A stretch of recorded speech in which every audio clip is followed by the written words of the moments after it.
রাধে রাধে বন্ধুরা, সবাই কেমন আছেন? আশা করি সবাই ভালো আছেন। আমরাও খুব ভালো আছি। দেখুন, আরেকটা নতুন রান্নার ভিডিও নিয়ে চলে আসলাম মিসিং ফ্যামিলিতে আপনাদের সামনে। পনির কোপ্তাকারি। পনির নর্মালি আমরা সবাই কম বেশি রোজকারকার দিনে খেয়ে থাকি, কিন্তু এটা একটু অন্যরকমভাবে করলাম, আপনাদের ভালো লাগবে। প্রথমেই আপনাদেরকে দেখিয়ে দিলাম পনিরগুলো একদম ভেঙে হাত দিয়ে ম্যাশ করে নিচ্ছি। তারপরে এই একটা মশলা তৈরি করে নিচ্ছি তেলে গোটা গরম মশলা দিয়ে চিনেবাদাম, চালমগজ, কেউ কাজুও দিতে পারেন। আমরা পোস্ত দেবো, জিরে, শুকনো লঙ্কা, কাঁচা লঙ্কা, টমেটো সমস্ত কিছু দিয়ে এর পোস্তটাও দিয়ে দিলাম লাস্টে, দিয়ে ভালো করে ভাজা ভাজা করে নিতে হবে। বেশ ভাজা ভাজা, নুন হলুদ দিলাম অল্প পরিমাণে কালারের জন্য। ভাজা ভাজা হয়ে গেলে এই মশলাটাকে মিক্সার গ্রাইন্ডারে একটা পেস্ট মতো বানিয়ে নিতে হবে। এই মশলাটাই আমরা যখন কারি করবো, কারিতে কাজে লাগবে। আর এই দেখুন, ম্যাশ করা পনিরের মধ্যে সেদ্ধ করে রাখা আলু, 2 টুকরা আলু সেদ্ধ করেছিলাম আমরা। সেই আলু দুটোকে ভালো করে ম্যাশ করা ওই পনিরটার মধ্যে ভালো করে দিয়ে একটু ম্যাশ করলাম, যাতে বাইন্ডিংটা একটু টাইট হয়। এটা কর্নফ্লাওয়ার অ্যাড করছি ওই আলু আর পনিরের সঙ্গে। আর সামান্য পরিমাণে চিনি দিয়েছি, নুন দিয়েছি। চাইলে কেউ লঙ্কার গুঁড়ো অ্যাড করতে পারেন, আমরা লঙ্কার গুঁড়োটা স্কিপ করেছি।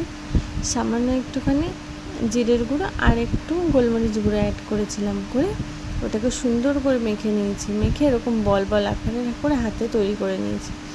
করে এটাকে ডুবো তেলেও ডিপ ফ্রাই করা যায়, অল্প তেলেও সুন্দর করে এপিট ওপিট ভেজে নেওয়া যায়।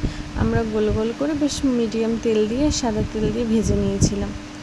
আর দেখুন কি সুন্দর করে ভাজা হয়েছে, এত সুন্দর লাগছিলো দেখতে বলগুলো।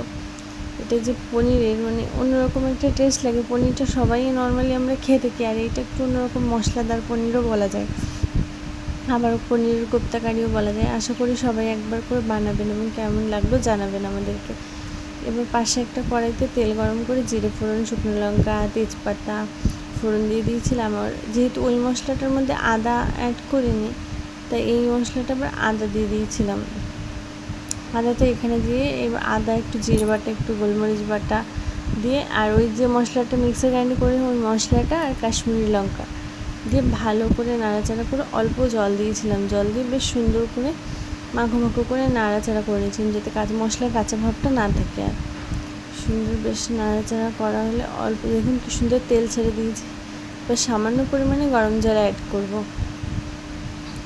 ঝোলটা করার জন্য, কারণ এটা মাখা মাখাই বেশি ভালো লাগে। তবে একটু ফোটার জন্য তো ঝোল দিতে হবে, ওরকম ঝোল দিয়ে কোপ্তাগুলোকে দিয়ে দিলাম। দিয়ে এবার গরম মশলা দিয়ে আর বাটার দিয়ে নামালেই রেডি আমাদের।